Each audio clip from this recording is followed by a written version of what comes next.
Gaza, 1 million de déplacés avec un risque d'escalade.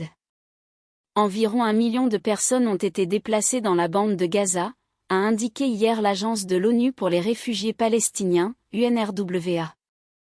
Juliette Touma, directrice de la communication de l'UNRWA, a estimé auprès des médias qu'1 million de personnes y ont été déplacées pendant les 7 premiers jours de la guerre, engagée par l'aviation israélienne contre la population civile de Gaza au lendemain de l'attaque du Hamas.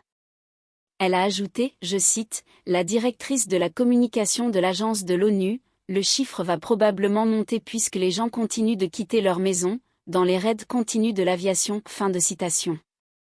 Israël a sommé les habitants du nord du territoire palestinien soumis pendant 2 décennies à un blocus et depuis une semaine assiégé environ 1,1 million de personnes sur une population totale de 2,4 millions à fuir vers le sud, affirmant frapper la ville de Gaza, nord, pour y détruire le centre des opérations du mouvement islamiste. Plus de 2300 personnes sont mortes dans la bande de Gaza dans les frappes israéliennes, selon les autorités locales.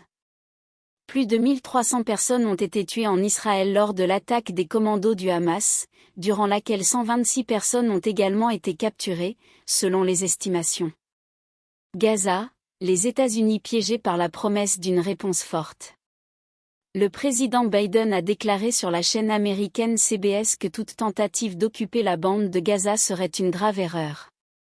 Avant d'ajouter, je cite Biden, « Le Hamas ne représente pas tout le peuple palestinien et il doit y avoir une voie vers un État palestinien », a-t-il poursuivi.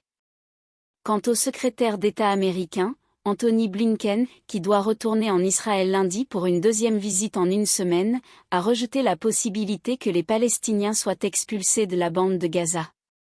M. Blinken a déclaré sur la chaîne de télévision saoudienne Al Arabiya, je cite, « J'ai entendu directement de la part du président de l'autorité palestinienne, Mahmoud Abbas, et de tous les autres dirigeants de la région avec lesquels j'ai parlé que cette idée est vouée à l'échec. Et nous ne la soutenons pas et nous pensons que les gens devraient rester à Gaza et nous voulons nous assurer qu'ils sont hors de danger et qu'ils reçoivent l'aide dont ils ont besoin », a-t-il ajouté.